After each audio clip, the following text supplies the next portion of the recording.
السلام علیکم ورحمۃ اللہ تعالی وبرکاتہ۔ نحمده ونصلي ونسلم على رسوله الكريم اما بعد فاعوذ باللہ من الشیطان الرجیم بسم اللہ الرحمن الرحیم ان اللہ وملائکته یصلون علی النبی یا ایہا الذین آمنوا صلوا علیہ وسلموا تسلیما اللہم صل علی سیدنا ومولانا محمد معدن الجود والکرم وآلہ الکرام وابنہ الکریم وبارک وسلم صلاۃ وسلام علیک یا رسول اللہ صلی اللہ تعالی علیہ وسلم۔ عزیزان ملت اسلامیہ، اس سے پہلے بیان کیا گیا کہ قرآن کی حفاظت کیسے ہوئی۔ اللہ تبارک و تعالیٰ نے اس کی ذمہ داری خود لی۔ اس وجہ سے آج ہم دیکھتے ہیں کہ قرآن مجید کا ایک ایک زبر، ایک ایک زیر محفوظ ہے، یہاں تک کہ قرآن مجید کے لکھنے کا طریقہ، اس کا رسم الخط بھی محفوظ ہے۔ جیسے حضور پاک صلی اللہ علیہ وسلم نے لکھنے کی تعلیم فرمائی تھی، ویسا صحابہ کرام نے لکھا اور اسی کے مطابق آج بھی لکھا جاتا ہے۔ یعنی میں نے مثال کے ذریعے سمجھایا تھا کہ اگر کوئی لفظ کھڑے زبر کے ساتھ لکھا جاتا ہے تو اس کو ہم الف کے ساتھ نہیں لکھ سکتے، بلکہ اس کو کھڑے زبر کے ساتھ ہی لکھنا ضروری ہے۔ اور پھر قرآن مجید کے پڑھنے کا طریقہ بھی محفوظ ہے، یعنی جیم کو کیسے پڑھنا ہے، زا کو کیسے پڑھنا ہے، رو کو کیسے پڑھنا ہے، اسی طریقے سے ضاد کو کیسے پڑھنا ہے، تا کو کیسے پڑھنا ہے، طا کو کیسے پڑھنا ہے، یہ سب طریقہ اور یہ ادا کرنے کا انداز اور مخارج جس کو کہا جاتا ہے، تجوید کے جو قاعدے قوانین ہے، یہ حضور پاک صلی اللہ علیہ وسلم کے زمانے سے لے کر آج تک محفوظ ہے اور اسی کے مطابق قرآن پڑھا اور پڑھایا جاتا ہے، اور ہم کو بھی اسی کے مطابق قرآن مجید پڑھنا، یہی صحیح قرآن مجید ہے، کیونکہ اللہ تبارک و تعالیٰ قرآن مجید میں خود ارشاد فرماتا ہے وَرَتِّلِ الْقُرْآنَ تَرْتِيلًا، قرآن کو ترتیل کے ساتھ پڑھو۔ اور مولا کائنات اس ترتیل کی تعریف کرتے ہوئے یوں بتاتے ہیں کہ تجوید الحروف و معرفت الوقوف، حروف کو صحیح طریقے سے ادا کرنا، صحیح تلفظ کے ساتھ، صحیح مخرج کے ساتھ ادا کرنا، یہ تجوید کہلاتا ہے۔ اور وقوف کے طریقوں کو جاننا، یعنی قرآن مجید میں کہاں پہ ٹھہرنا ہے، کہاں پر نہیں ٹھہرنا، کہاں پہ رکنا ہے، کہاں پہ نہیں رکنا، ان ساری چیزوں کا نام ہی یہ ترتیل ہے۔ اور ہم نے قرآن شریف پڑھ لیا، جو ہمارے پرانے جو احباب ہیں، جنہوں نے پرانی پڑھائی پڑھی، جو مخرج کے ساتھ نہیں پڑھے ہیں، تو ان کو پتہ ہی نہیں چلتا ہے کہ کہاں رکنا ہے، کہاں نہیں رکنا۔ یہ بیچ میں قرآن مجید کے اندر جو علامتیں لکھی ہوتی ہیں، چھوٹی سی جو باریک باریک، کہیں پر جیم لکھا ہوتا ہے چھوٹا سا، کہیں پر تو لکھا ہوتا ہے، کہیں پر زا، یہ دیکھتے ہیں نا، تو یہ بیکار فالتو میں لکھا ہوا ہے، اس کا کچھ مطلب ہوگا تبھی تو لکھا ہوا ہے۔ قرآن مجید کے اندر کہیں پر چھوٹا سا میم لکھا ہوا رہتا ہے، تو یہ سب وقف کی علامتیں ہیں، کہاں پر رکنا چاہیے، کہاں پہ رکنا ضروری ہے، کہاں پہ رکنا جائز ہے، کہاں پر رکنا نہ رکنا دونوں برابر ہے، کہاں پر نہیں رکنا چاہیے، لام الف لکھا رہتا ہے، وہاں پر رکنا نہیں چاہیے۔ تو یہ سب ساری چیزیں جو ہوتی ہیں سیکھنے سے آتی ہیں۔ ہم سوچے کہ ہم کو ویسے بیٹھے بیٹھے آ جائے گا، تو ایسے نہیں ہو پائے گا۔ قرآن مجید کو صحیح تلفظ کے ساتھ بار بار بول چکے ہیں، اور کتنی مرتبہ اس سے پہلے بھی یہ بات اور اس کی تاکید کی گئی کہ قرآن مجید کو تجوید کے ساتھ پڑھنا ہر مسلمان کے لیے ضروری ہے۔ یہ صرف حافظ قرآن کے لیے یا صرف علماء کے لیے ضروری نہیں ہے، یہ ہر مسلمان کے لیے صحیح تلفظ کے ساتھ پڑھنا ضروری ہے۔ 1450 سالوں سے اسی طرح پڑھتے لوگ آ رہے ہیں، یعنی امت کے بزرگان دین، امت کے اولیاء، امت کے علماء اور نیک لوگ جو علماء کے رابطے میں رہے، وہ اسی طریقے سے قرآن مجید پڑھتے آئے۔ ابھی 150 سال یا 200 سال پہلے جب فارس کا زیادہ غلبہ ہوا، تو یہ ملک فارس کے لوگ جب ہندوستان میں آئے تو انہوں نے مجہول پڑھنا شروع کر دیا، کیونکہ فارسی میں زیر جب آ جاتا ہے تو اس کو مجہول پڑھتے ہیں۔ جیسے اگر فارسی کے نیچے، جیسے اگر فارسی کے اندر ایک لفظ ہے اسپ، اسپ معنی ہوتا ہے گھوڑا، اور زید ایک نام ہے۔ اگر ہم یہ کہنا چاہیں گے فارسی میں زید کا گھوڑا، تو فارسی میں آئے گا اسپ زید۔ کیا آئے گا؟ اسپ زید، یعنی اسپ میں جو لاسٹ میں جو پا ہے اس کے نیچے زیر لگ جائے گا، اور اس زیر کو اب مجہول پڑھتے ہیں فارسی میں۔ کیسے پڑھتے ہیں؟ اسپ پڑھتے ہیں، اسپ زید پڑھتے ہیں، جبکہ عربی زبان میں مجہول نام کی کوئی چیز نہیں ہے۔ مطلب کیا ہے؟ اگر زیر ہے تو اس کو، جیسے حمزہ کے نیچے اگر زیر ہے تو حمزہ زیر ای پڑھیں گے، حمزہ زیر اے نہیں پڑھیں گے۔ یہ غلط پڑھائی ہے، یہ بالکل غلط طریقہ ہے، اور اس کے اس طرح پڑھنے کی ہرگز اجازت نہیں ہے۔ با زبر ب، با زیر بی، با زیر بے نہیں ہوتا ہے، با زیر بی ہوتا ہے، اور با پیش بو نہیں ہوتا ہے، با پیش بو ہوتا ہے۔ یہ تو ابھی بہت ساری تفصیل. یہ تو ایک چیز بتائی. ابھی کیا ہوتا ہے, کچھ لوگ چھوٹی سین اور بڑی شین جان لیتے تو سمجھتے کہ ہم کو سب آ گیا. یہ خالی چھوٹی شین اور بڑی شین کا مسئلہ نہیں ہے, اور بھی بہت ساری چیزیں ہیں. تجوید یہ ایک وسیع علم ہے اور بہت ساری چیزیں سیکھنے کی ہوتی ہیں. یہ جب تک آپ سیکھیں گے نہیں وہاں تک نہیں آئے گا. تو یہ مدرسہ رات میں چلتا ہے. ابھی تو رمضان میں بند ہے. رمضان میں صبح اتوار کے دن صرف یہ مدرسہ رات میں چلتا ہے. فرض علوم کورس یہ رات میں روزانہ عشاء کی نماز, عشاء کی جو جماعت کا ٹائم ہوتا ہے نا, اس کے تقریباً پونا گھنٹہ کے بعد یہ مدرسہ شروع ہوتا ہے. تو اس میں زیادہ سے زیادہ لوگ آئیں, شرکت کریں. کچھ لوگ شروع میں آتے ہیں, 4-5 دن آتے ہیں, کچھ سیکھ لیا تو وہی بات آ جاتی ہے کہ ہاں چلو ہو گیا, اب آپ آگے سیکھنے کی ضرورت نہیں. اس طرح کے معاملہ, چھوٹی شین بڑی شین وہی سیکھ لیا تو اب سمجھتے ہیں کہ سب آ گیا. ایسا نہیں ہے, ابھی اور بہت زیادہ چیزیں جو ہے وہ سیکھنی باقی ہیں. تو سب کے لیے لازم, کسی بھی عمر کا کوئی بھی انسان ہو, چاہے وہ چھوٹا بچہ ہو, کیونکہ چھوٹے بچے تو اب الحمدللہ ہمارے مدرسے میں جا رہے ہیں, وہاں تو سکھایا جا رہا ہے. ابھی نوجوان اگر کوئی ہے تو وہ بھی آ سکتے ہیں, کوئی بوڑھا ہو گیا تو وہ بھی آ سکتا ہے. کسی کو کوئی ملامت نہیں کی جائے گی یا شرمندگی کا احساس نہیں دلایا جائے گا, بلکہ حوصلہ افزائی کی جائے گی انشاءاللہ. اگر آپ تشریف لاتے ہیں تو بار بار یہ کہا جاتا ہے, اور میں نے اس سے پہلے ایک جملہ کہہ دیا تھا کہ جب تک میرے جسم میں جان ہے میں اس کے تعلق سے بولتا ہی رہوں گا. تو بھائی چیز بھی تو اتنی ضروری, وہ تو دیکھو. اتنا سخت جملہ کیوں بولے, یہ سوال ہونے لگا, اتنا سخت ہے کیا؟ تو میں نے ایک مثال کے ذریعے اس وقت بھی سمجھایا تھا, ابھی بھی اس کو بار بار میں کہتا رہتا ہوں کہ مخرج اگر صحیح سے ادا نہ کیا جائے, صحیح تلفظ اگر نہ کیا جائے تو کیسا کیسا معنی بدل جاتا ہے. میں نے یہاں جب نماز کا کورس ہوا تھا اس میں ایک مثال میں نے بتائی تھی کہ رکوع کی جو تسبیح ہے, ہم کیا پڑھتے ہیں, سبحان ربی العظیم. یہ رکوع کی تسبیح ہے, سبحان ربی العظیم. اور جس کو مخرج نہیں آتا وہ کیا پڑھتا ہے, سبحان ربی العظیم. پڑھتے کہ نہیں پڑھتے سبحان ربی یہ سب سے پہلے. تو دوسری چیز ہے تو ابھی جانے, سبحانہ میں بڑا ہاں نہیں نکل رہا ہوگا, اور بھی دوسرے مسائل ہوں گے, لیکن یہاں بات کرتے ہیں ہم عظیم کی. وہ ہے عظیم, اور لوگ پڑھنے والے جن کو مخرج اور تلفظ نہیں آتا وہ پڑھ رہے ہیں عجیم. اور سبحان ربی العظیم کا مطلب کیا ہوتا ہے, پاک ہے میرا رب جو عظمت والا ہے. اس کا معنی کیا ہوتا ہے, پاک ہے میرا رب جو عظمت والا ہے. یہ عظیم کا مطلب ہوا, لیکن ہم پڑھ رہے ہیں عجیم. اور عجیم کا مطلب کیا ہوتا ہے, گونگا. پاک ہے میرا رب جو گونگا ہے. معاذ اللہ, کیا ہمارا رب گونگا ہے؟ استغفر اللہ, ہمارا رب گونگا ہے؟ ہرگز نہیں ہو سکتا. وہ تو خدا ہے, وہ تو سارے عیوب سے پاک ہے. اس میں تو کوئی برائی, کوئی عیب, کوئی نقص ہو ہی نہیں سکتا. اور جس میں نقص ہو, کوئی برائی ہو, کوئی کمی ہو, وہ خدا نہیں ہو سکتا. تو ہم یہ پڑھ رہے ہیں لیکن ہم اس پر غور نہیں کر رہے. سبحان ربی العظیم ہے. چلیے ابھی کچھ لوگوں نے یہاں پہ سنا تو سوچیں گے ابھی کوشش کر کے ہم یہ سیکھ لیں گے. تو بھائی خالی یہ ایک ہی لفظ تھوڑی ہے, یہ تو میں نے ایک مثال دی. یہ میں نے ایک مثال دی کہ دیکھیں معنی کیسا بدل جاتا ہے. یہ قرآن مجید میں تو کتنی جگہ پہ کیا کیا ہم پڑھتے ہوں گے اور کیا سے کیا معنی ہو جاتا ہوگا, اللہ کی پناہ, کتنا الٹا الٹا معنی ہو جاتا ہوگا, لیکن ہم اس پہ توجہ نہیں دیتے. تو یہ سیکھنا بہت زیادہ ضروری ہے. امید ہے کہ آپ مدرسے میں آئیں گے تو آپ آئیں, آپ کا ویلکم ہے, آپ کا استقبال کیا جائے گا. یہاں پر نہ کسی کو ڈانٹا جاتا ہے, نہ کسی کو پھٹکارا جاتا ہے, نہ کسی کو سزا دی جاتی ہے, نہ کسی کو مارا جاتا ہے. یہاں بڑے پیار سے پڑھایا جاتا ہے, کیونکہ ہمارا تو مقصد یہ ہے کہ زیادہ سے زیادہ لوگ آئیں, یہاں سے بھاگیں نہ. ہم اور حوصلہ افزائی کرتے ہیں ان کی. تو اس مدرسے میں ضرور تشریف آئے. 1 سال سے زیادہ, بلکہ تقریباً 1.5 سال ہو گیا مدرسہ چالو ہے. 1.5 سال سے مدرسہ چالو. باہر کے لوگ آ رہے ہیں, سگرام پورے سے آ رہے ہیں, وہ سید واڑے سے, اتنی دور دور سے بھی لوگ آ رہے ہیں, اور کہاں کہاں سے لوگ آ رہے ہیں. لیکن ہمارے مومنا واڑ کے مشکل سے 4-5 لوگ ہیں. اس میں سے بھی کوئی کبھی آیا, کوئی کبھی نہیں آیا. بھائی بہانے, چلو ٹھیک ہے, آئیں تو صحیح. یہ مصروفیات ہوتی ہیں انسان کی کہ چلیے 1 دن آئے, 1 دن نہیں آئے, یا 2 دن آئے, 1 دن گیپ کر دیا, ہم کچھ نہیں بولیں گے. لیکن آپ آئیں تو صحیح, یہ دیکھیں کہ کیا چیز ہے, یہ ہم پڑھیں. آج وہابیوں کے, دیوبندیوں کے مدرسوں میں, مکتب کے اندر حافظ بنائے جا رہے ہیں, عالم بنائے جا رہے ہیں, اور ہم یہ صحیح پڑھائی پڑھنے کے لیے تیار نہیں جو ضروری ہے. اس پر ہماری توجہ نہیں. آج وہابیوں کے جو اس طرح کے مدرسے میں, جو مسجد میں جو مدرسے چلتے ہیں نا, مکتب, وہاں پہ مخرج کی پڑھائی تو بالکل عام ہی ہے. مخرج کے علاوہ ان کے وہاں کوئی تصور ہی نہیں ہے. وہابیوں کے وہاں جن کے سینوں میں وہ قرآن پڑھتے ہیں لیکن حلق کے نیچے نہیں اترتا, ان کے بارے میں یہ فرمایا گیا. یعنی قرآن پڑھنے کا ان کو کوئی فائدہ نہیں, لیکن وہ پڑھ رہے ہیں جس طرح پڑھنا چاہیے, صحیح تلفظ کے ساتھ وہ پڑھ رہے ہیں. جبکہ حقیقت میں کس کو پڑھنا چاہیے اس طرح صحیح انداز میں؟ سنیوں کو پڑھنا چاہیے. سنی اگر ایسے پڑھے گا تو صحیح میں اس کو فائدہ ہوگا قرآن مجید کا. یہ پڑھ کر تو دیکھیں صحیح تلفظ کے ساتھ. یہ ہم غور تو کریں, اتنے سالوں سے ہم تراویح پڑھتے آئے ہیں, اور ہم دیکھتے ہیں کہ حفاظ جو ہوتے ہیں وہ تراویح کے اندر قرآن مجید پڑھتے ہیں. تو ہم غور تو کرتے ہوں گے نا کہ ہمارا پڑھنا الگ ہے اور حافظ کا پڑھنا الگ ہے. فرق نظر آتا ہے کہ نہیں؟ فرق سمجھ میں آتا ہے نا؟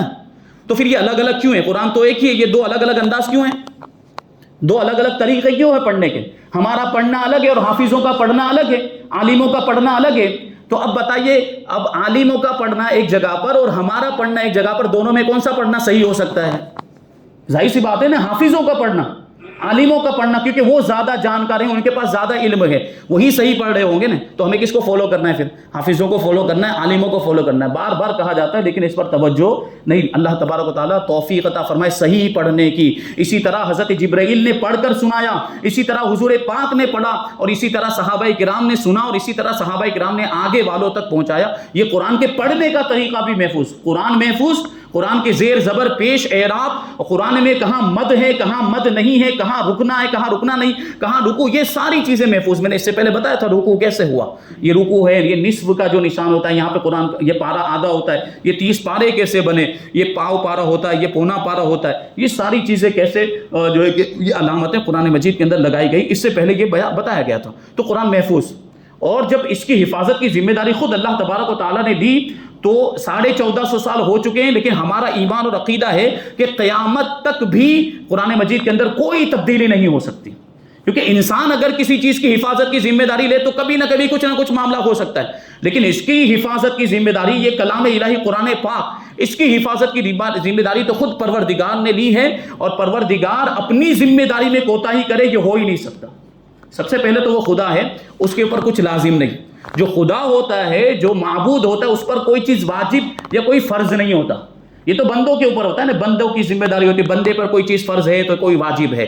جو خدا ہوتا ہے اس پر کچھ فرض اور کچھ واجب نہیں، یہ تو اس کا کرم ہے، یہ تو اس کا فضل ہے کہ قرآن کی حفاظت کی ذمہ داری اس نے لی ہے۔ تو اللہ تبارک و تعالیٰ یہ اس میں کوتاہی کرے یہ ہو ہی نہیں سکتا ہے۔ تو قرآن مجید محفوظ، ظاہر سی بات ہے اب دوسرے لوگ جو ہیں، دوسرے مذاہب سے تعلق رکھنے والے عیسائی، یہودی، ان کے پیٹ میں تو درد ہونے والا تھا۔ قرآن مجید جیسا تھا ویسا آج بھی موجود ہے۔ تو ان لوگوں نے سب سے پہلے تو کیا کوشش ہے کہ ان کی جو کتابیں تھیں، سب سے پہلے ان کتابوں کو آسمانی کتاب ثابت کرنا شروع کر دیا۔ اور ابھی جو بائبل وغیرہ پائی جاتی ہے اس کے بارے میں نے اس کی حقیقت بتائی تھی اس سے پہلے، کہ جو بائبل وغیرہ جو پائی گئی اصل انجیل ہے ہی نہیں، کیونکہ اصل انجیل کون سی زبان میں تھی؟ عبرانی زبان، اور یہ تو انگلش زبان میں ہے، یعنی یہ انجیل کا ترجمہ کیا گیا۔ اب جب اصل کتاب ہی ہمارے سامنے موجود نہیں ہے تو یہ کیسے کہا جا سکتا ہے کہ یہ اسی کا ترجمہ ہے یا کسی اور کتاب کا ترجمہ ہے؟ یہ جب صحیح سے مقابلہ کریں گے، جو اصل ہے اس سے مقابلہ کریں گے، تبھی تو پتہ چلے گا کہ یہ صحیح ترجمہ ہوا ہے کہ نہیں ہوا، یہ ٹرانسلیشن صحیح ہے کہ نہیں ہے۔ تو ان کے پاس ابھی جو کتابیں موجود ہیں، انجیل جس کو بائبل کہتے ہیں، اس کو ان لوگ نے سب سے پہلے آسمانی کتاب ثابت کرنے کی کوشش کی اور غیر محرف ثابت کرنے کی کوشش کی کہ نہیں، اس میں کوئی تبدیلی نہیں ہوئی، یہ جیسے حضرت عیسیٰ علیہ السلام پر نازل ہوئی تھی ویسے ہی آج بھی موجود، ان کے اسکولوں میں بھی پڑھائی جا رہی یہ بھی۔ لیکن ان کی یہ ساری دلیلیں اور ان کے سب یہ جتنے بھی دعوے تھے، یہ سب دعوے بیکار ثابت ہو گئے، کیونکہ جب محققین سامنے آئے اور انہوں نے تحقیقات کی تو خود ہی پتہ چل گیا کہ یہ جو چیزیں اس میں داخل کی گئی یہ خدا کا کلام ہو ہی نہیں سکتی، لوگوں نے اپنی مرضی سے اس میں داخل کیا۔ تو پھر بعد میں ان لوگوں نے بھی اعتراف کیا کہ جو بائبل پائی جاتی ہے اس میں بہت سی جو ہے کہ تبدیلیاں ہو چکی ہے اور بہت سی تحریفات ہو چکی، لوگوں نے اپنے اعتبار سے اس میں بہت ساری چیزیں اپنی مرضی کے مطابق شامل کر لی۔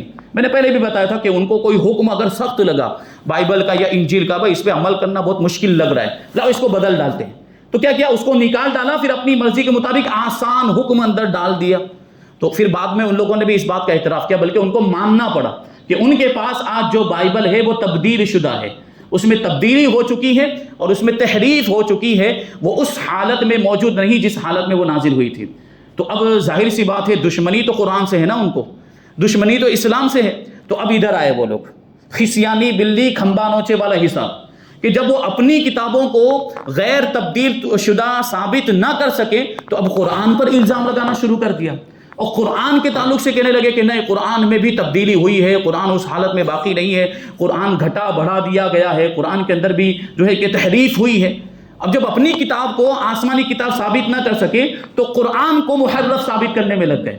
لیکن جتنی بھی دلیلیں انہوں نے دی اور جتنے بھی اعتراضات کیے سب وہ ہوا کے برابر ہے۔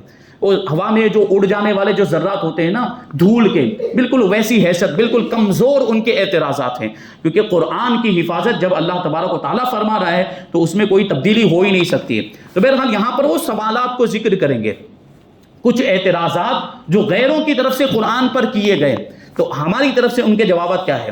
تو سب سے پہلا سوال یہ کہ حضرت عثمان غنی رضی اللہ تعالیٰ عنہ نے جب قرآن کا نسخہ تیار کیا، اس کی پوری تفصیل پیچھے بیان ہو گئی کہ حضرت عثمان غنی رضی اللہ تعالیٰ عنہ کے دور میں قرآن کو کیسے جمع کیا گیا، نسخہ کیسے. اسی لیے کہتے ہیں کہ تسلسل کے ساتھ پروگرام میں، جو اس طرح کا پروگرام ہو اس میں کنٹینیوسلی جو ہے کہ پروگرام میں شریک ہونا چاہیے، کیونکہ باتوں کا تعلق دوسری باتوں سے ہوتا ہے. ابھی جیسے کہ حضرت عثمان غنی کا تعلق، حضرت عثمان غنی کے بارے میں یہ بتایا کہ انہوں نے قرآن مجید کو جمع کیا. اب اگر ہم پچھلے درس میں نہیں آئے ہوں گے جہاں پہ حضرت عثمان غنی رضی اللہ تعالیٰ عنہ کا یہ پورا واقعہ بیان کیا گیا تھا، تو ہمیں بات پوری سمجھ میں نہیں آئے گی. تو ہمیں کرنا کیا، یہ جو درس بڑا ضروری، اس کی اہمیت کو سمجھیں. یہ قرآن کی تفسیر جو بیان کی جا رہی ہے تو اس میں مسلسل تسلسل کے ساتھ، پابندی کے ساتھ آپ اس میں شریک ہوں، کیونکہ باتوں کا تعلق دوسری باتوں سے ہوتا ہے. آپ نے پہلے بات سنی ہوگی تو بعد والی بات سمجھ میں آئے گی، ورنہ سمجھ میں نہیں آئے گی. بار بار جو ہے کہ باتوں کو بیان نہیں کیا جیسا کہ ابھی اب میں حضرت عثمان غنی کا پھر سے واقعہ بیان کروں تو کتنا وقت چلا جائے گا.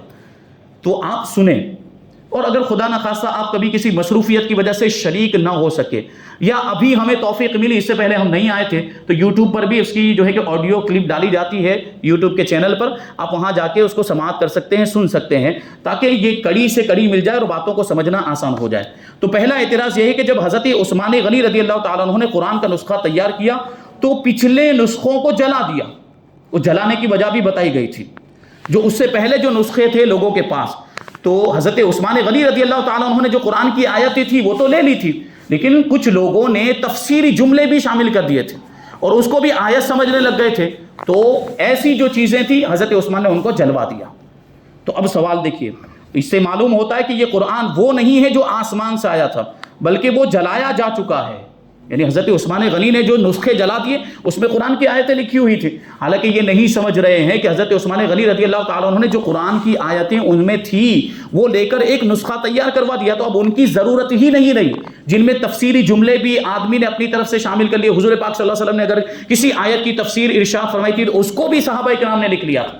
تو وہ تو قرآن کی آیت نہیں تھی نا، وہ تو تفسیر تھی. حضور نے جو وضاحت فرمائی تھی، جو خلاصہ کیا تھا قرآن کی آیت کا، وہ بھی صحابہ کرام نے لکھ لیا تھا. تو اب اس کو بھی بعد والے لوگ آیت نہ سمجھ لیں، اس لیے اس کو ضائع کر دیا گیا، اس کو جلا دیا گیا. تو اب اس پر یہ اعتراض، اس کا جواب دوسری فصل میں تفصیل کے ساتھ گزرا کہ ان نسخوں کو جلانا اختلاف کو مٹانے کے لیے تھا. میں نے پہلے بھی بتایا تھا کہ اگر ان کو نہ جلایا جاتا تو بعد میں آنے والے لوگ طرح طرح کی باتیں کرتے کہ یہ بھی قرآن کی آیت، جبکہ وہ قرآن کی آیت نہیں تھی. اس کو بھی جو قرآن کی آیت نہیں ہے اس کو بھی قرآن کی آیت سمجھ لیتے. پھر پڑھنے میں بھی اختلاف ہونے لگا. تو کوئی کہہ رہا ہے کہ یہ بھی آیت، کوئی کہہ رہا ہے یہ آیت ہے، کوئی کہتا ہے یہ آیت نہیں ہے.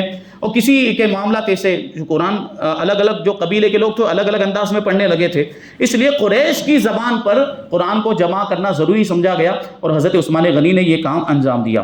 تو اس کو تفصیل سے پڑھنے کے بعد معلوم ہو جاتا ہے کہ یہ اعتراض محض لغو ہے.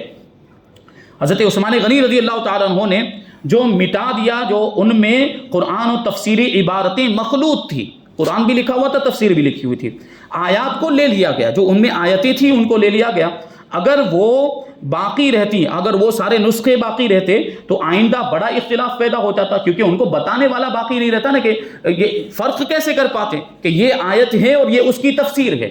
بعد میں آنے والے لوگوں کو تو بڑا شبہ ہو جاتا. جیسے ابھی ہمارے سامنے ڈائریکٹ عربی عبارت لکھی ہوئی، عربی میں جو تفسیر ہے وہ ہمارے سامنے آ جائے، اور جو جانکاری نہیں رکھتا وہ تو سمجھے گا کہ یہ پورا قرآن ہے. اس میں حالانکہ آیت بھی لکھی ہوئی ہے اور اس میں نیچے تفسیر بھی لکھی ہوئی. عربی میں جو تفسیریں ہوتی ہیں، اردو میں تفسیر تو ہم سمجھ جائیں گے، عربی میں جو لکھا وہ آیت ہے اور جو اردو میں لکھا ہے وہ تفسیر ہے، یوں ہم سمجھ جائیں گے. لیکن جو عربی ہی میں لکھا ہوا ہے ہم اس کو کیسے سمجھ پائیں گے کہ یہ آیت ہے اور یہ تفسیر ہے؟ تو اس کو سمجھا، یہ ساری چیزوں کو ختم کرنے کے لیے حضرت عثمان غنی رضی اللہ تعالیٰ عنہ نے قرآن کی آیتوں کو اس میں سے لے لیا اور جو تفسیری جملے وغیرہ جو بچے تھے، جو نسخے اس طرح کے تھے، ان سب کو جلا دیا. تو اس سے معلوم ہو جاتا ہے کہ وہ جو اعتراض کرتے ہیں یہ محض لغو ہے اور دھوکہ دینے کے لیے ایسا کرتے ہیں.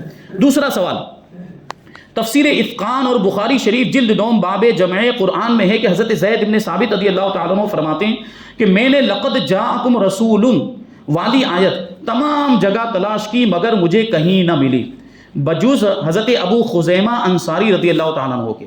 یعنی وہ جو آیت کریمہ بڑی مشہور 11ویں پارے کی آیت ہے، لقد جاءکم رسول من انفسکم عزیز علیہ، یہ والی آیت حضرت زید بن ثابت، یہ بھی غور کریں، یہ خود کاتبان وحی میں سے ہیں. حضرت زید بن ثابت رضی اللہ تعالیٰ عنہ جب قرآن کی آیتیں نازل ہوتی تھی تو یہ لکھا کرتے تھے قرآن کی آیتوں کو، یہ کاتبان وحی میں سے یہ کہہ رہے ہیں، حضرت زید بن ثابت، ان کی بات میں کتنا وزن ہوگا، کتنی معتبر بات۔ وہ کہتے ہیں کہ یہ آیت کریمہ میں نے تمام جگہ تلاش کی مگر مجھے کہیں نہ ملی، صرف حضرت ابو خزیمہ انصاری کے پاس ملی، ایک ہی صحابی کے پاس یہ آیت کریمہ تھی کہ ان کے پاس یہ لکھی ہوئی ہی موجود تھی۔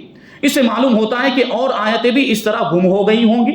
یعنی یہ سوال اب لوگوں نے پیدا کیا کہ یہ ایک آیت اس طریقے سے لوگوں کے پاس، اگر وہ آیت قرآن کی ہے تو دوسرے صحابہ کے پاس بھی ہونی چاہیے، کیونکہ دوسروں نے بھی تو سنی ہوگی نا وہ آیت، تو لکھی ہوئی ہوگی، ان کے پاس بھی لکھی ہوئی ہونی چاہیے۔ جس طرح حضرت ابو خزیمہ کے پاس لکھی ہوئی تھی، اس طرح دوسرے صحابہ کرام کے پاس بھی لکھی ہوئی ہونی چاہیے۔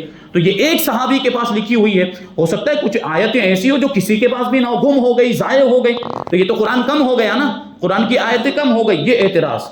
نیز حضرت عائشہ صدیقہ رضی اللہ تعالیٰ عنہ سے مروی کہ ایک آیت لکھی ہوئی ہمارے پاس موجود تھی جسے بکری کھا گئی۔ اب وہ آیت کو بکری کھا گئی تو وہ تو گئی نا آیت۔ یہ سوال تو دماغ میں عقل میں آنے والی بات ہے، یہ بکری کھا گئی تو گئی وہ آیت، جس سے معلوم ہوتا ہے کہ اور آیتیں بھی اسی طرح برباد ہو گئی ہوں گی۔ یعنی ہو سکتا ہے دوسری آیت بھی اس طرح جانور کھا گئے ہوں، بکریاں کھا گئی ہوں، کیونکہ کیا لکڑیوں پر لکھا جاتا تھا، وہ چمڑے جو ہوتے تھے ان پر لکھا جاتا تھا، ہڈیوں پر لکھا جاتا تھا، تو ہو سکتا ہے یہ ضائع ہو گئی ہو بہت سی دوسری آیتیں بھی۔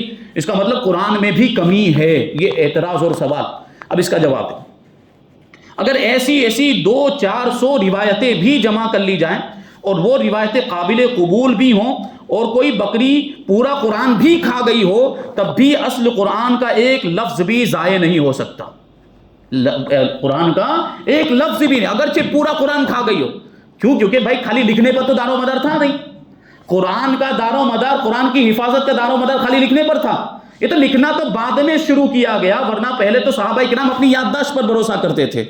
تو کتنے حفاظ صحابہ کرام اس وقت موجود تھے جو پورے قرآن کے حافظ تھے، اگر یہ سارے نسخے بکریاں کھا بھی جاتی تو ان کے ذہنوں میں تو محفوظ تھا نا قرآن مجید، اور صحابہ کرام تو معلوم تھا نا کہ یہ آیت ہے کہ نہیں ہے۔ یہ تو لکھنے کی بات چل رہی ہے، لکھی ہوئی صرف حضرت ابو خزیمہ کے پاس ملی، یا حضرت عائشہ کے مطابق ایک آیت بکری کھا گئی، وہ لکھی ہوئی کھا گئی نا، ورنہ وہ یاد جن کو ہے ان کے پاس تو محفوظ ہے وہ یادداشت کے مطابق۔ تو اسی کو جواب دیتے ہیں، یہ تو جب ہوتا جب قرآن پاک کا دار و مدار توریت اور انجیل کی طرح فقط 2-4 نسخوں پر ہوتا، یعنی لکھے ہوئے پر ہوتا۔ یہ تو مسلمانوں کے سینوں میں موجود تھا۔ کاغذ کو بکری اور گائے بھینس کھا سکتی ہے، حافظ کے سینے کو تو قبر کی مٹی بھی نہیں کھا سکتے۔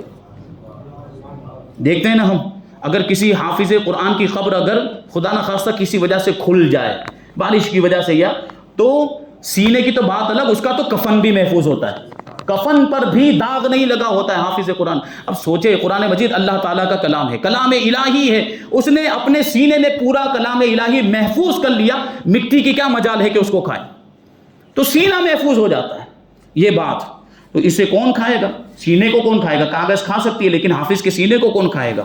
جناب وہ صحابہ کا زمانہ تھا، اگر آج بھی دنیا سے قرآن پاک کے سارے نسخے ناپید کر دیے جائیں، یعنی جتنے بھی خدا نخواستہ جتنے بھی نسخے اور کتابی شکل میں قرآن مجید موجود ہیں، اگر ان سب کو ختم بھی کر دیا جائے تو ہندوستان کے کسی معمولی گاؤں کا ایک چھوٹا سا بچہ جو حافظ قرآن ہو، وہ پورا کا پورا قرآن بیائی نہیں لکھوا سکتا ہے، کیونکہ حافظ قرآن تو موجود ہے نا۔ اگر یہ نسخے ختم بھی کر دیے جائیں تو حفاظ تو موجود ہیں، وہ ابھی کے لکھوا دیں گے۔ یا اگر خدا نہ خواستہ کوئی ایسے معاملات ہو سکتے ہیں کہ بھائی ان سے کچھ غلطی ہو گئی ہو تو چند حفاظ مل جائیں، 5-6 حفاظ مل جائیں گے تو جو ہے کہ بفرض محال، کیونکہ یہ نسخے ختم ہونے والے نہیں، یہ وہ قیامت کے قریب ایک قیامت کی نشانیوں میں سے ایک نشانی بھی ہے کہ قرآن کے حروف اٹھا لیے جائیں گے، یہ الفاظ یہ کتابی شکل میں ہمارے پاس موجود ہوگا لیکن کورے ہو جائیں گے۔ یہ حروف قیامت کی نشانیوں میں سے ایک ہے، الفاظ جو ہے اٹھا لیے جائیں گے، تو قیامت کے قریب ہوگا لیکن وہاں تک تو محفوظ ہے نا قرآن مجید۔ تو یہ ہے، اگر خدا نخواستہ یہ ایسی کیفیت ہوئی اور یہ معاملہ ہو گیا تو کیا کر سکتے ہیں؟ ابھی شک ہے، شبہ ہے کہ بھائی ہو سکتا ہے یہ ایک حافظ صاحب ہیں تو ان سے کچھ غلطی، جیسے نماز میں تراویح میں نہیں غلطی جاتی ہے، لقمہ دینا پڑتا ہے، کبھی اس طرح کے معاملات، تو ہو سکتا ہے یہ سنا رہے ہیں، یہ لکھوا رہے ہیں تو ان سے کوئی غلطی ہو گئی ہو، تو 4-5 حافظ کو جمع کر لیں، 4-5 حافظ جمع ہو جائیں، اگر کسی ایک سے کوئی غلطی ہو گئی تو دوسرا اصلاح کر دے گا، دوسرے سے تو تیسرا اصلاح کر دے گا۔ اس طرح یہ پورا قرآن مجید اگر یہ کیفیت ہو جائے تو پھر سے لکھوایا جا سکتا ہے۔ یہ قرآن کی حفاظت اس طریقے سے ہوئی۔ ابھی اور کچھ سوالات ہیں اور اس کے بعد قرآن مجید کے فوائد اور فضائل انشاءاللہ تبارک و تعالیٰ ان کو آئندہ شامل کیا جائے گا۔ اللہ تبارک و تعالیٰ کی بارگاہ میں دعا ہے کہ جو کچھ بھی بیان ہوا اس پر ہم سب کو عمل کرنے کی توفیق عطا فرمائے، نور قرآن سے ہم سب کے دلوں کو روشن اور منور فرمائے، اور پابندی کے ساتھ اس پروگرام میں ہم سب کو شریک ہونے کی توفیق عطا فرمائے۔ وما علینا الا البلاغ۔ السلام علیکم۔